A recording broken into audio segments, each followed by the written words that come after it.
Capítulo número 9. Conceptos de QoS. Bienvenidos una vez más a su serie de capítulos a modo de brief, de modo resumen, de los temas de la currícula de CCNA versión 7. En esta oportunidad vamos a hablar un poquito entonces de QoS. Lo importante es simplemente entender aquí que hay diferentes tipos de tráfico. Es decir, nuestros servicios, como por ejemplo aquí tenemos telefonía o un servidor web, generan diferentes tipos de tráfico. Y nosotros, dentro de nuestra organización, podemos priorizar uno por encima del otro, sin importar que generalmente, por ejemplo, en este escenario, se priorice la voz. Eso va a depender exclusivamente de la compañía donde usted esté. Cada compañía tiene sus políticas para priorizar distintos tipos de tráfico. ¿Por qué hay que hacer esto? Bueno, porque los recursos de nuestra red no son infinitos. Cuando usted piensa, por ejemplo, que tiene una red con enlaces de 1 giga, no significa que siempre la red se comporta de esa manera, con ese bandwidth, para todo el tráfico cuando está operando al 100%, sino que parte de esos recursos se van a dividir entre todos los diferentes tipos de servicios que usted tenga circulando por esa red, ¿sí? Cuando eso se entiende, entonces nosotros podemos entender, bueno, como los recursos no son infinitos, entonces tendremos que priorizar tráfico. Es algo así como cuando usted está en una autopista. Como la autopista no tiene carriles infinitos para darle servicios independientemente a cada usuario, entonces hay que priorizarlo. Habrá un canal para los que quieren ir más rápido o necesitan ir más rápido, y hay un canal para los que necesitan ir más lento o que pueden ir a una cierta velocidad. Entonces, exactamente lo mismo ocurre en una red de datos. Cuando se pueden presentar algunos problemas típicos del QoS, bueno, como ya sabemos entonces, el ancho de banda no es infinito y se comporta dependiendo de los servicios que lo estén usando, ¿sí? Tenemos problemas como la congestión, como el retraso y como el jitter. ¿En qué escenario se pueden presentar estos fenómenos? Bueno, aquí tenemos algunos ejemplos. Cuando eh, configuramos aggregation, que digamos, hasta ahora ya descubrimos que es algo bueno, pero el aggregation podría generar problemas de congestión, ¿verdad? Que aquí se forma como una especie de embudo, ¿no? Porque estamos sumando. Por acá tenemos enlaces lógicos, individuales, pero que sumados suman un mayor bandwidth que el ancho de banda resultante cuando vamos en downstream. Lo mismo ocurre cuando vamos en upstream y tenemos una diferencia en los puertos. Estamos conectando, por ejemplo, un servidor a 1 giga y por otro puerto, el puerto, por ejemplo, que sea uplink, va a 100 megas. Tenemos una diferencia de tráfico. Entonces esto está mandando mucho tráfico a una interfaz de poco menor tráfico, ¿sí? Luego tenemos aquí los servicios LAN to WAN. Esto es también bastante típico. Nuestra LAN generalmente tiene recursos de hardware que son en promedio bastante más altos en bandwidth que los recursos que tenemos de conexión hacia la WAN. Es más o menos como los ejemplos anteriores. Imagínense que toda su red utiliza switches de gigabit Ethernet. Pero usted contrata un servicio de Internet, por ejemplo, de 2 megas. Entonces, toda su red trabaja giga, pero el servicio a la WAN es de 2 megas. ¿Sí? Entonces tenemos esos problemas. Sería genial que toda la red estuviese homologada. Imagínense que toda la red fuese 10 gigas en cualquier punto de la red. Pero aunque eso fuese así, entonces tendríamos igual la necesidad de priorizar tráfico uno por encima de otros. Aquí tenemos algunos de estos fenómenos un poco más ampliados como el retraso y la latencia, ¿sí?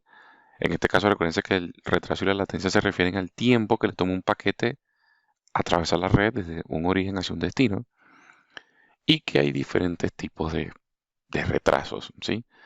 Por ejemplo, está el retraso del encolamiento, el retraso de propagación, el retraso de jitter. Aquí pueden poner pausa un momento en el video y ver en las descripciones una pequeña explicación de cada uno de ellos.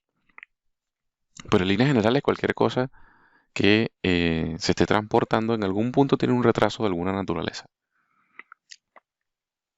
Otro fenómeno que podemos experimentar es la pérdida de paquetes. Digamos, la comunicación no es 100% efectiva en todos los casos. Uno que otro paquete siempre se pierde. Entonces, bueno, hay que ser tolerable a esa pérdida de paquete, pero cuando la pérdida de paquete es excesiva, obviamente la comunicación no se da de forma eficiente y hay que tratar de evitarla. ¿Cuándo se genera pérdida de paquetes? Bueno, generalmente la pérdida de paquetes, por ejemplo, se puede dar cuando tenemos un radioenlace, por ejemplo, que está obstruido por algún medio, por alguna razón. Tenemos pérdida de paquete cuando una fibra está reflectando más de lo normal y no está haciendo que el vínculo sea efectivo. Hay muchas razones, generalmente físicas, por las cuales puede haber una pérdida de paquete. También puede darse el caso cuando tenemos mal configurado un bandwidth de una interfaz o una política de calidad de servicio incorrectamente configurada por saturación, etcétera. Características del tráfico. Bueno, aquí nos dice más o menos hacia dónde apunta el tráfico. Por ejemplo, tenemos un dato aquí interesante. Nos dice que más o menos para el año 2022 el 82% del tráfico será video. De hecho, ahora mismo estamos viendo este material a través de un video. Y de hecho, como este, seguramente ha aprendido muchísimas cosas en particular a través de videos, ¿sí? Digamos que la forma principal por la cual hoy en día nos comunicamos. Hacemos videoconferencias, consumimos material audiovisual vía videos, todo es un stream de video generalmente hoy en día. Otro fenómeno, otras características de tráfico diferente del video es la voz, que tiene sus características puntuales, como por ejemplo que tiene que tener una latencia siempre menor o igual a 150 milisegundos. O sea, se considera que por ejemplo, una llamada no puede tener más de 150 milisegundos de retraso en el envío de paquetes, porque si no empieza a experimentar retrasos, ¿sí? Igual la latencia debe ser menor, perdón, el jitter debe ser menor o igual a 30 milisegundos. El jitter es la suma de los retrasos, de las diferencias de los retrasos. Las pérdidas deben ser menor o iguales al 1% del ancho de banda, ¿sí? Y se considera que un ancho mínimo para una llamada óptima debe estar dentro de este rango, ¿sí? Estos son detalles generales. ¿Por qué? Porque esto depende del códec que se utilice para generar las llamadas, ¿sí? Entiéndanse como un códec que, bueno, imagínense que usted levanta el teléfono que tiene en su oficina, si es de tecnología IP. Esa información, cuando usted habla por el teléfono, tiene que llegar a un punto donde toda esa información de su voz se tiene que codificar, se tiene que convertir en un paquetito con un formato específico. Entonces hay codec que hacen una compresión excelente de la voz y luego lo llevan al otro lado casi sin pérdida. Eso también depende de los tipos de servicios WAN que tengamos disponibles. Hay una serie de factores que influyen, ¿sí? En el bandwidth que necesitamos para que la llamada sea excelente. En el caso del video, vean que tienen otras características un poquito diferentes. Tiene una mayor tolerancia a la latencia, al jitter. La pérdida es incluso, eh, se nota más, o sea, digamos, cuando hay mucha más pérdida, se nota más los problemas en el resultado. Con la voz pasa un tema que cuando hay pérdida de paquetes, digamos, el mismo fenómeno de una conversación telefónica hará que si usted no escucha un dato, bueno, simplemente le exige a la otra persona que le repita la información. Pero en el caso del video eso generalmente no ocurre. Cuando usted está viendo un video, bueno, ¿cómo hace para ver los fotogramas que se perdieron? Sobre todo si es una transmisión en vivo, por ejemplo. Sería muy difícil. O por ejemplo, si este video que hace mal grabado, no habría forma que usted, cuando reciba la información, pueda recuperar los fotogramas que no se grabaron o que se perdieron en el transcurso de la comunicación. Si esto fuera, por ejemplo, un live. Y vean que, bueno, los costos de ancho de banda son mucho más altos, ¿no? Para los datos en general, suele ser un poco más flexible la red, ¿sí? No se requieren tantas características, pero bueno, aquí volvemos al tema de qué es mi red. Si mi red no es de video, por ejemplo, yo he estado en muchos servicios a clientes donde para ellos el video no es lo primordial, sino que son compañías que transmiten son muchos datos. Entonces, el video no es una cola prioritaria. Eh, Aquí tenemos algunas otras características respecto a los datos, si los datos que se están utilizando son de forma interactiva o no interactiva, ¿sí? Es decir, por ejemplo, si yo estoy transmitiendo unos datos, pero que esa transferencia de datos requiere que el receptor dé una respuesta inmediata, está interactuando constantemente con los datos que está recibiendo, o si por el contrario es una comunicación totalmente pasiva y bueno, simplemente pasar datos y ya, sin una interacción particular. Eh, Otra cosa que aprendemos en QoS es el tema del queuing. Queuing es colocar cosas en una cola. Sí, imagínese que, por ejemplo, usted está organizando un evento y antes de que las personas ingresen a ese evento, usted las organiza en distintas colas. ¿Sí? Unas serán, no sé, las Very Important People, otras serán las de una categoría A, categoría B, categoría C. Es una forma de colocar personas en colas. Y dentro de cada cola, usted puede permitir que esas personas ingresen al recinto del evento de distintas maneras. De menor a mayor, de más grande al más chico, de por edades, por raza, qué sé yo. Entonces, así como esas clasificaciones existen para encolar o clasificar cosas, en el mundo del QoS tienen estos nombres. Pueden ser First Input, First Output, que es la que está por defecto, o puede ser WFQ, o CBWFQ, o LLQ.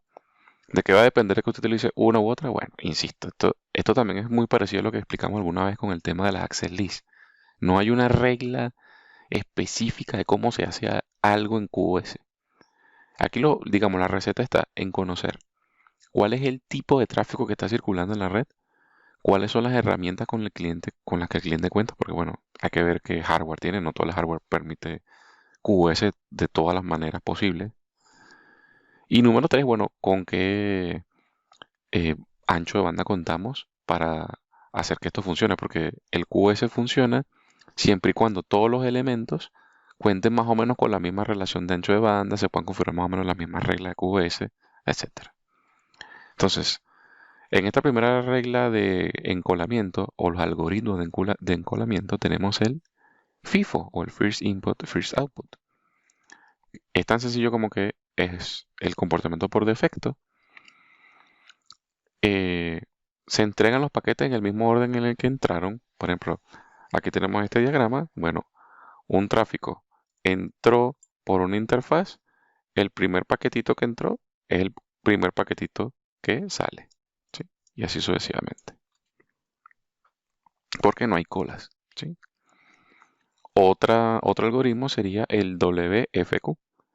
¿Qué pasa con el WFQ? Bueno, que a los tráficos, a los diferentes tipos de tráficos, se le agrega una prioridad.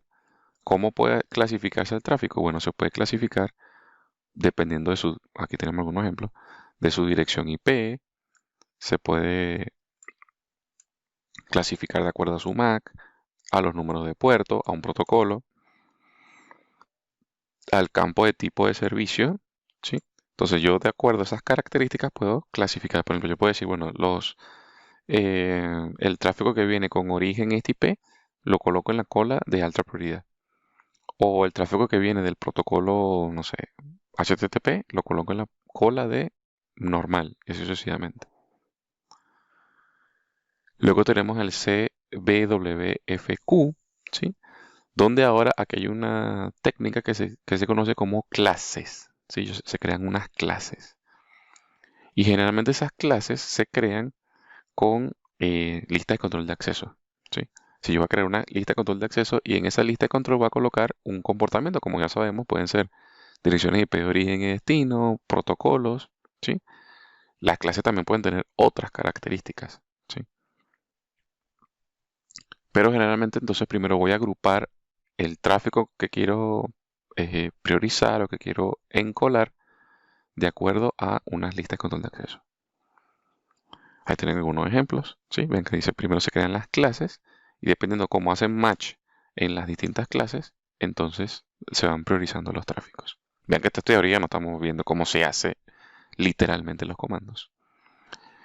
Luego tenemos otro algoritmo que es el LLQ, que el LLQ lo que hace es que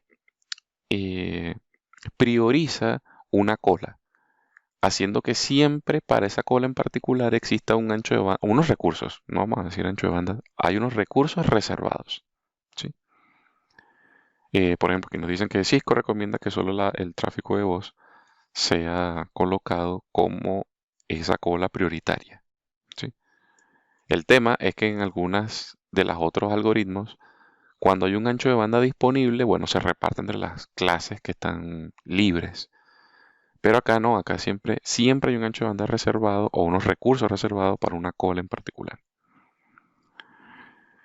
Vamos a ver los modelos de QoS. Tenemos el modelo del mejor esfuerzo, el de los servicios integrados y el de los servicios diferenciados. Aquí pueden poner pausa y ver independientemente qué es lo que tiene cada uno. Por ejemplo, aquí especifican que cuando tenemos el modelo del mejor esfuerzo es que no hay implementación de QoS, ¿sí? porque por alguna razón no se requiere. Eh, Luego tenemos la otra alternativa que serían los servicios integrados, ¿sí? O los servicios diferenciados. Aquí volvemos con el tema. Las preguntas siempre suelen ser las mismas en esta parte de los capítulos.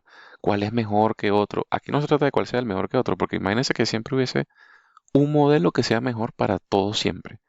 Si eso fuese así, entonces los equipos ya viniesen preconfigurados con esos atributos y no haría falta entender nada de esto, ¿sí? Porque si el consenso sería que siempre hay algo mejor que lo demás, no tendría sentido aprender a configurarlo, porque siempre valdría la pena simplemente tener configurado el mejor. Pero aquí no se trata de eso. Aquí se trata de que hay diferentes mecanismos para diferentes modelos de arquitecturas de red, diferentes soluciones. Por eso es que hay diferencias o diferentes opciones.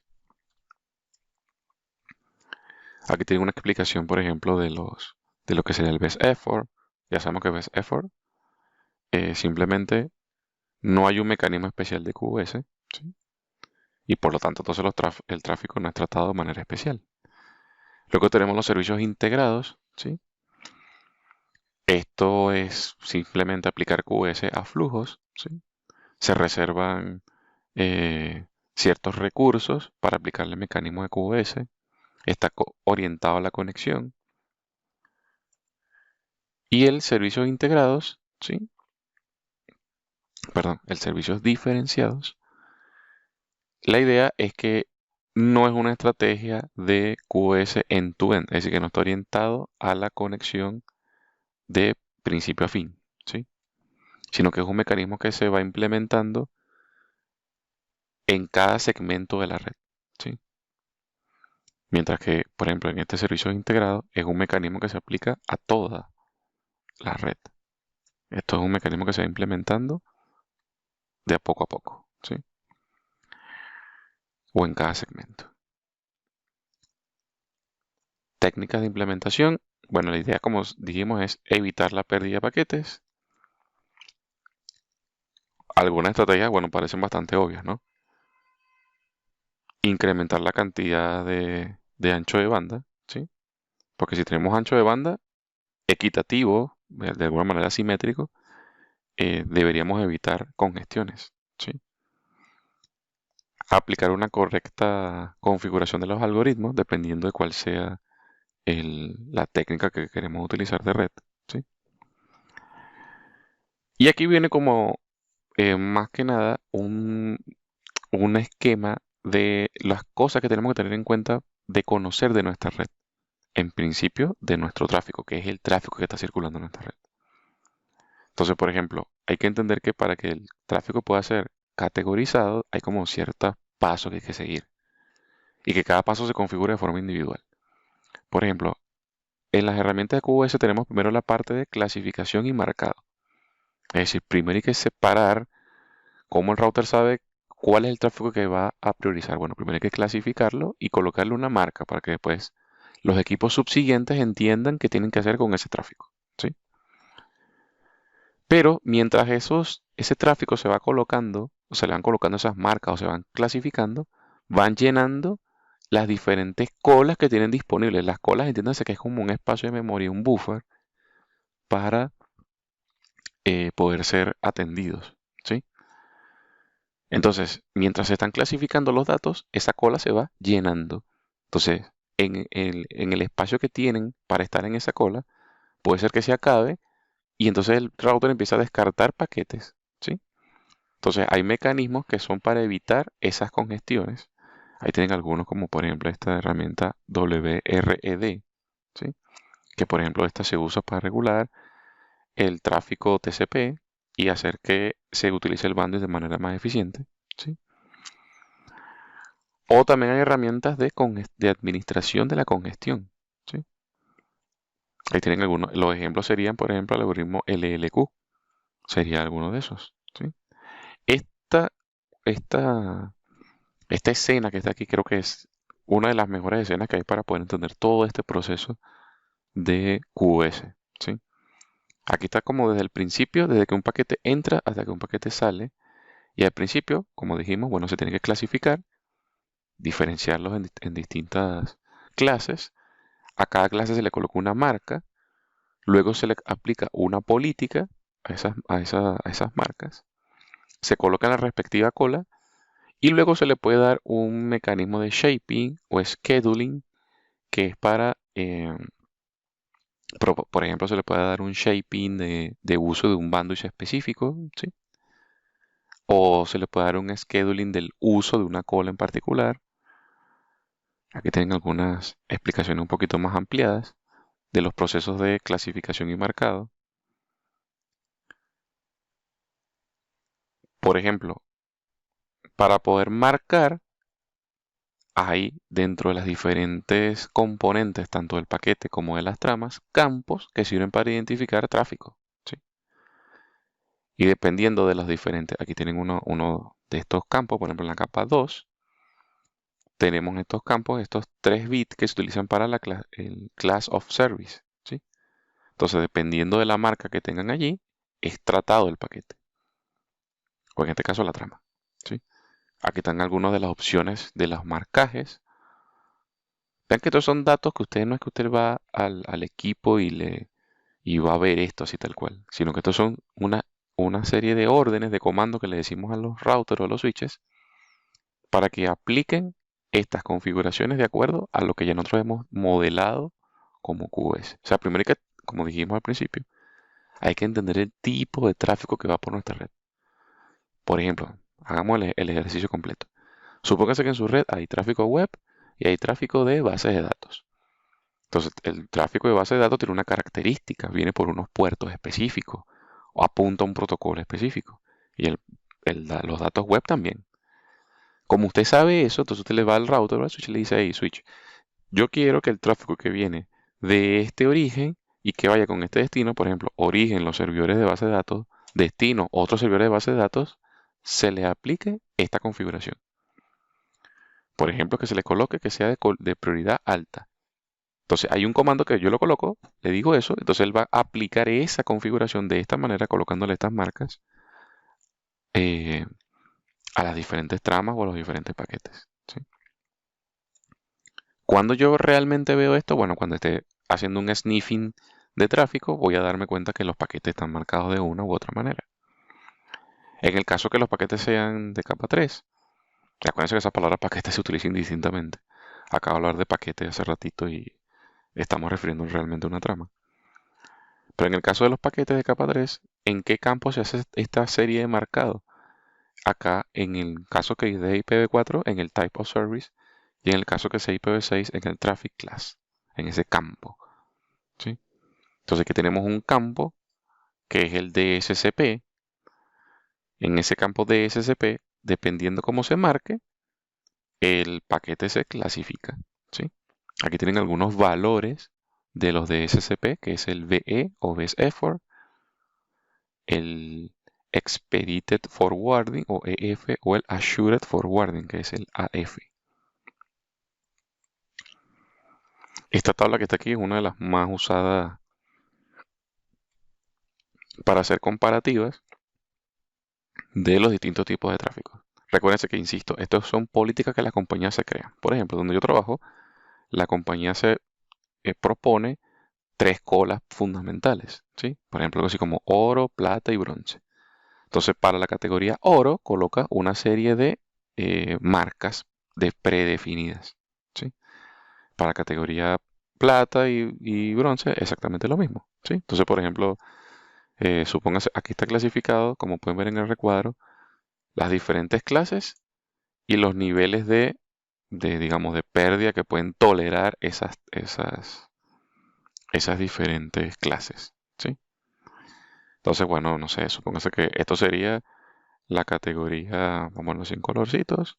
Esto que están aquí sería la categoría oro, esta sería la categoría plata y esto sería la categoría bronce, ¿sí? La última, ¿sí? Eso de que va a depender, bueno, de las políticas que la compañía decida para marcar su tráfico.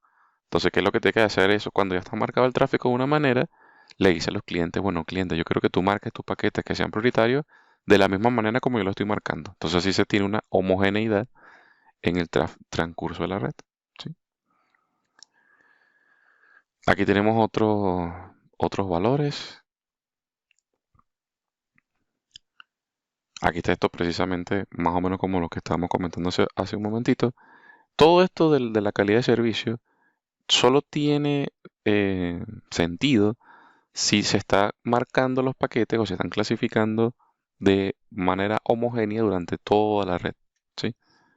Es decir, si usted aplica calidad de servicio en su LAN, pero el proveedor no le está haciendo marcado o no le está haciendo las mismas marcas que usted, no tiene sentido. O viceversa, que el proveedor tenga unas marcas y usted esté usando otras diferentes. Bueno, aquí tenemos lo del shaping y el policing. Entonces, básicamente, con el shaping es evitar que el bandwidth que está dispuesto para una clasificación particular sea excedido o sea superado. Así usted siempre garantiza que un cierto tipo de tráfico está usando siempre un límite de bandwidth.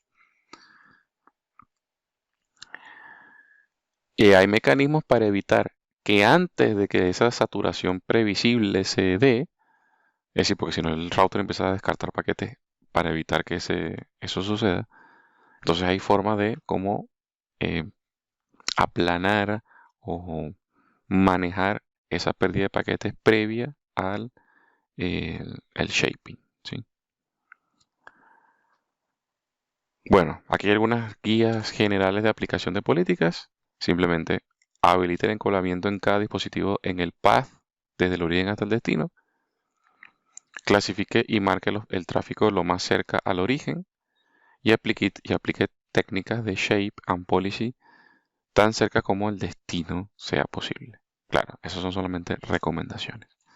Bueno, esto definitivamente se aprende mejor, obviamente con una práctica y con que usted tenga acceso al material oficial, se tome el tiempo de leer el capítulo, porque estos son como los highlights, conceptos muy generales. La idea es que usted pueda hacer una introspección o una mayor profundidad dentro de los capítulos y por supuesto acudiendo a las prácticas, las sesiones en vivo, etcétera. Bueno, espero le haya sido un poco más útil. Recuérdense que si usted es miembro de nuestra comunidad, sea cual sea los niveles en los cuales usted tiene acceso, pues tendrá acceso a este material en particular, a las guías, a las prácticas y a todo lo que de nosotros podamos compartir. Por su atención, muchísimas gracias y nos vemos en una próxima lección. Hasta luego.